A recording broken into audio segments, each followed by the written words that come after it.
Hello, this is a shout out to anyone if you consider yourself to be an ardent follower of Tomi Talks TV. So you've been following me for a while now. You've become like family to me. You're the ones that keep me going with your comments, with your, your likes, with your encouragement, with your emails and all of that. Now I have the opportunity to present my very first masterclass, which is my Lagos marriage masterclass in Nigeria on November the 3rd. If you haven't registered yet, please go ahead and register. The website is www.marriagemasterclass.org. Now, when you register, you will have the opportunity before the event to be added to a closed Facebook group, so that I have the opportunity to share with you intimately things that I don't share with people generally. And also after the event, I will continue to share with you things that will help you to build the kind of relationship or marriage that you believe that God has designed for you to have. Also, I should mention that when you register, when you get to the event, you will get one or two, depending on what package you register for, of my books, a signed copy or two signed copies of my books. So if you register for the single session, you will get a signed copy of Get Real, The Myths and Realities of Finding and Keeping Love, which is 276 pages, packed with information that will help you build your relationships. And if you register for the married couples session, then you will get the opportunity to receive a copy of my soon to be released book, One, How to Launch a Love Affair with Your Spouse. So it is an event that you really ought to be at. You don't want to miss it, and I'm really looking forward to seeing you. So go ahead and register now. The early bird discounts will not last forever. So it's www.marriagemasterclass.org. See you there. Hello and welcome to Tomi Talks TV, the place to be to build great love relationships. I'd like to start once again by saying a very big thank you to you. Thank you for all your likes and your shares and your comments on Facebook, on Twitter, on Instagram, on YouTube. I really, really appreciate it because you're helping us spread the message further faster. So thank you very much indeed. And today I'm going to be taking one of your questions, and it goes like this. I'm in my late 20s. And I've been in a long distance relationship for about 5 years now. I'm a graduate, but he isn't. As it is now, I'm ready to settle down, but he isn't ready due to financial challenges on his own part. We both love each other. Since he is not financially stable, should I leave him for another person, wait for him, or support him financially to marry me? Now, this is a very tricky question. I do get, a lot of questions of this sort, from women who are in this sort of situation.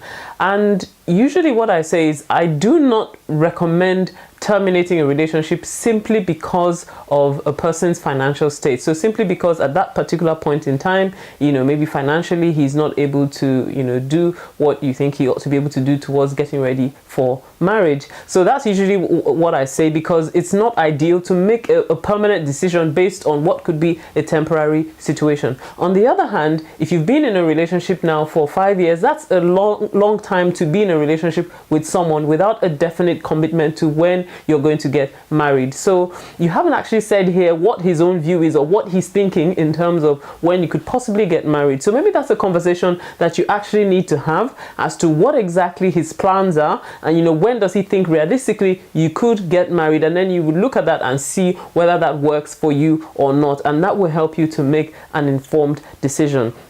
I also need to say that sometimes I always say to people, look, I would encourage you to think very carefully about what exactly you mean by financially stable, because sometimes you find that, because maybe people have grown up, at a certain, financial standard, a certain standard of living that they've had, growing up in their families with their parents, they automatically want to start from there when they get married themselves. But what they don't realize is that their parents also had, beginning times, growing times. And I always say, I encourage couples to grow together, to develop together. So, where you are currently is not necessarily where you're always going to be, but there's benefit in growing together as a couple. I mean, certainly a man needs to be be able to put a roof over his family's head, and he needs to be able to, you know, put food on the table. But beyond that, then you need to look at what exactly is important, what needs to be in place for us to get married. I always encourage, you know, don't plan for a massive expensive wedding if you cannot afford it, because what you should be planning for is actually the marriage, not so much the wedding. So you need to think about it, you know, clearly, and ask yourself, when you're talking about financial stability, what exactly do you mean by that? Define it and see, you know, whether you're being realistic in your expectations.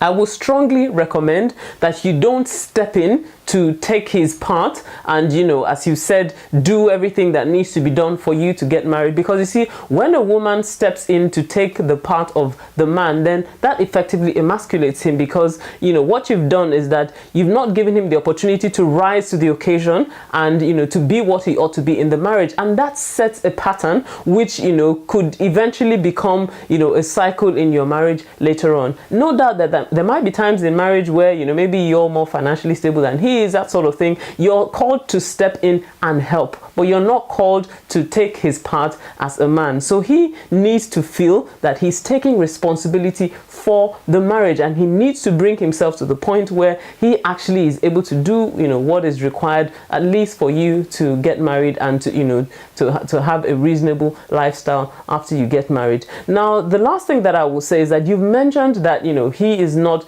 a graduate and you are, and I thought that was, you know, was an interesting point. So you need to ask yourself, is this something that bothers you? Because for you to mention it, I'm not entirely sure whether you think that that's the reason, you know, that's one of the factors that is affecting his finances, or whether it's something that bothers you. And you need to look at that very carefully, because, you know, while, you know, there are no particular issues, you know, with getting married to someone who doesn't have the same kind of education that you do, but you need to be clear that if you do get married to him, you can give him the respect that he deserves as a husband. So you need to be able to, you know, respect his opinions. You need to be able to defer to him, you know, sometimes in situations and all that. So be clear in your mind that this is not an issue for you, because if it's an issue for you, then it will be an issue after you get married. Well, I hope this has helped you. If this has helped you, then please leave me a message on Facebook or Twitter or Instagram or YouTube. And if you've got a question you would like me to answer, then head on over to tomitalks.com/ask and I'll answer your question next time. See you next time. Bye-bye.